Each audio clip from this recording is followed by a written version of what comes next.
ये वो बुद्धिमत्ता है जो ब्रह्मांड को थामे हुए है। ये वो बुद्धिमत्ता है जो सृष्टि का गर्भ है। अंतरिक्ष या खाली स्थान में एक तरह की बुद्धिमत्ता है। ये बुद्धिमत्ता आपके लिए काम करती है या आपके खिलाफ काम करती है, ये चीज आपके जीवन की प्रकृति तय करेगी। आप एक धन्य प्राणी होंगे या बाकी जीवन भर मुश्किलों से लड़ते रहेंगे। कि कहीं ना कहीं एक समझ है, एक बुद्धिमत्ता मौजूद है जो ये पहचानती है। आप इसे सचेतन होकर दिन में 3 बार करें। अगर आपको इससे सहयोग मिलता है तो जीवन जादुई तरीके से चलेगा। एक ऐसी बुद्धिमत्ता जिसे आपने कभी सोचा नहीं था कि संभव है, वो आपकी होगी, क्योंकि एक बुद्धिमत्ता जो आपकी समझ से परे है अभी यहीं पर काम कर रही है। सरल प्रक्रिया सिखा सकता हूं, बस उसे कीजिए। जीवन नाटकीय रूप से बदल जाएगा। एक ऐसी बुद्धिमत्ता जिसे आपने कभी सोचा नहीं था कि संभव है, वो आपकी होगी।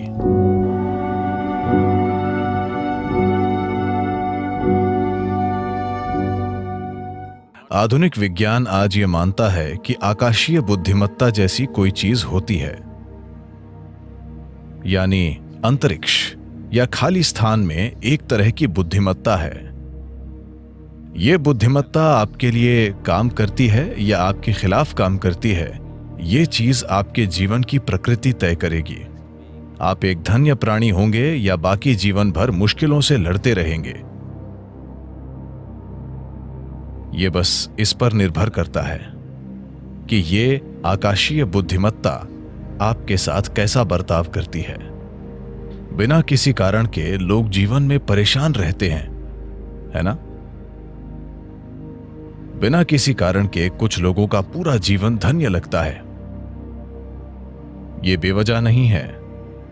इसकी वजह है कि आप या तो सचेतन रूप से या फिर अनजाने में इस विशाल बुद्धिमत्ता का to get the cooperation of this larger intelligence which is functioning. सहयोग प्राप्त करने में सक्षम हैं। जब मैं आकाशीय या अंतरिक्ष या 5वां तत्व कहता हूं तो इसे 5वां तत्व कहना ठीक नहीं है, क्योंकि यही सबसे अहम तत्व है। बाकी दूसरे 4 बस उसके ऊपर काम करते हैं। मूल तत्व आकाश या अंतरिक्ष है, इसी पर दूसरे 4 काम करते हैं। हम यहां एक गोल ग्रह पर बैठे हैं और यह घूम रहा है। पृथ्वी का घूमना, सौर मंडल, हर चीज। मैं चाहता हूं कि आप ये जान लें कि आकाश ने हर चीज को अपने स्थान पर थाम रखा है। आप अपने स्थान पर अपने आप नहीं बैठे हैं, इसीलिए नहीं कि आपके पास बैठने के लिए नितंब हैं। आप अपनी जगह पर सिर्फ इसलिए बैठे हैं क्योंकि आकाश ने आपको थाम रखा है ना? You think it's your buttock? आपको लगता है कि यह नितंब की वजह से है, आपके नितंब से नहीं। आकाश ने आपको थाम रखा है। आकाश ने पृथ्वी को अपनी जगह पर थाम रखा है। यह आकाश है जिसने सौर मंडल को थाम रखा है। यह आकाश है जिसने इस आकाश गंगा को थाम रखा है। आकाश ने ही पूरे ब्रह्मांड को थाम रखा है और कोई तार नहीं बंधा है। बस यूं ही, बस ऐसे ही थाम कर रखा है। अब ये आकाश, अगर आप जानते हैं कि इसका सहयोग कैसे लें, अगर आप जानते हैं कि अपने जीवन में आकाश का सहयोग कैसे प्राप्त करना है, तो आपका जीवन धन्य होगा। मैं आपको एक सरल प्रक्रिया सिखा सकता हूं जो वैसे भी हमेशा आप में से आधे लोग नहीं करेंगे। आप बस इतना कीजिए। सूर्योदय के बाद सूरज के 30 डिग्री का कोण पार करने के पहले, 30 डिग्री का मतलब इतना, 30 डिग्री के कोण को पार करने से पहले आकाश की ओर देखें और आपको आज थामने के लिए नमन करें। जब यह 30 डिग्री को पार कर जाता है, दिन के दौरान किसी भी समय ऊपर देखें और फिर से नमन करें। सूर्यास्त के बाद एक बार फिर ऊपर देखें और नमन करें। ऊपर किसी भगवान को नहीं, बस आकाश को। आपको आज थामने के लिए बस ऐसा कीजिए। जीवन नाटकीय ढंग से बदल जाएगा। क्या आपने गौर किया है कि तेंदुलकर भी ऊपर देखते हैं?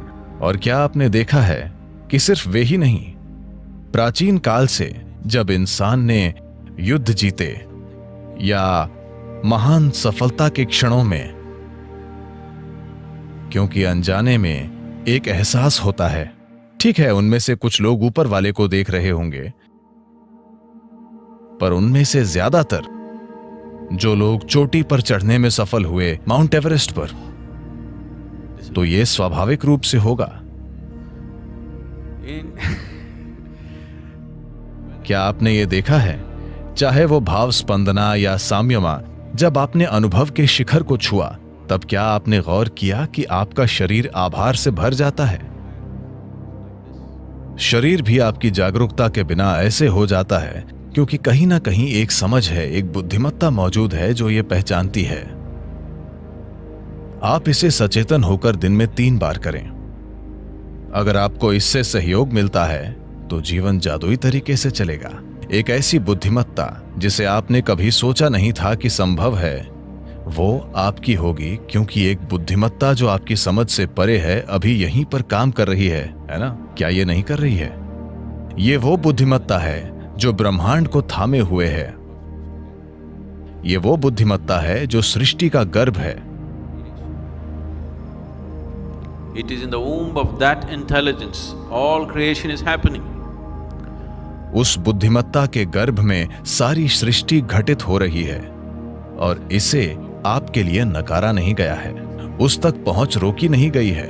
बात सिर्फ ये है कि आपने अभी उस ओर देखा ही नहीं। बात सिर्फ इतनी है कि आप अपनी छोटी सी दुनिया में इतने तल्लीन हैं। आपका शरीर, आपके विचार, आपकी भावना, आपके हार्मोन ने आपको इतना उलझा दिया है कि ऊपर देखना कभी नहीं होता। आप परे की किसी चीज पर कभी ध्यान नहीं देते, क्योंकि ये छोटी छोटी चीजें आप पर हावी हो गई हैं। इसी को हम माया कहते हैं। यही माया है। ऐसा नहीं है कि अस्तित्व मौजूद नहीं है, वो माया नहीं है। बात सिर्फ इतनी है कि ये माया है। जब कुछ इतना जबरदस्त और शानदार और विशाल घटित हो रहा है, तो ये छोटी चीजें आपको व्यस्त रखे हुए हैं और वे आपको ऐसा महसूस कराई हैं जैसे वे बाकी सब चीजों से ज्यादा असली हैं। इस सब का होना, ब्रह्मांड में आज तमामों शानदार चीजें हो रही हैं, बिल्कुल चमत्कारी और शानदार ढंग से, लेकिन विचार का एक छोटा सा कीड़ा आपके सिर में घूम रहा है और आपको व्यस्त रखता है। आया नहीं? यही माया है। क्या आप समझे?